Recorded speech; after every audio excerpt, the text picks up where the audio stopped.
കാഴ്ച, flash, S your honour, പോത്തൻപാവ, my boss എന്നീ ചിത്രങ്ങളിൽ ചെറുതെങ്കിലും സുപ്രധാന കഥാപാത്രങ്ങളെ അവതരിപ്പിച്ച താരമാണ് നിഷ ശരംഗ്. എങ്കിലും ജനപ്രിയ ടെലിവിഷൻ സീരിയലായ ഉപ്പും മുളകുമാണ് അഭിനേത്രി എന്ന നിലയിൽ നിഷയെ കൂടുതൽ ശ്രദ്ധേയാക്കിയത്.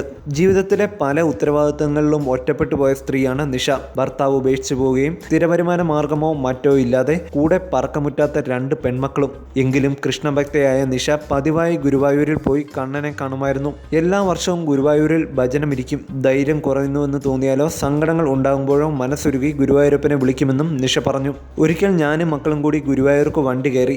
വണ്ടിക്കൂലിയും കഷ്ടിച്ച് ഭക്ഷണം കഴിക്കാനുള്ള പൈസയും മാത്രം. കയ്യിൽ അമ്പലനടയിൽ കൃഷ്ണവിഗ്രഹം വിൽക്കുന്നിടത്ത് ഒരു വിഗ്രഹം എൻ്റെ കണ്ണിലുടക്കി. പണമില്ലാത്തതിനാൽ സ്വന്തമാക്കണമെന്ന സ്വപ്നമുണ്ടായിരുന്നില്ല. എങ്കിലും മുന്നോട്ട് നടക്കുമ്പോൾ ആ കൃഷ്ണവിഗ്രഹം മനസ്സിൽ നിന്നും മായുന്നില്ല. തൽക്കാലത്തേക്ക് വിശപ്പ് മാറ്റാനുള്ളത് മക്കൾക്ക് വാങ്ങിക്കൊടുത്ത് ഒന്നും കഴിക്കാതെ ഞാൻ ആ വിഗ്രഹം വാങ്ങി വീട്ടിൽ കൊണ്ടുവന്നു. അന്നാണ് എനിക്ക് അടുക്കളപ്പുറം സീരിയലിലേക്ക് അവസരം കിട്ടുന്നത്. പിന്നീട് 3000 മാത്രം റെന്റ് കൊടുത്തിരുന്ന വീട്ടിൽ നിന്ന് കാക്കനാട്ടെ വലിയ വീട്ടിലേക്ക് മാറിയപ്പോഴും ഞാൻ ആ കണ്ണനെ ഒപ്പം കൂട്ടി. എല്ലാം ഗുരുവായൂരപ്പൻ്റെ അനുഗ്രഹമാണ്, നിഷ കൂട്ടിച്ചേർത്തു.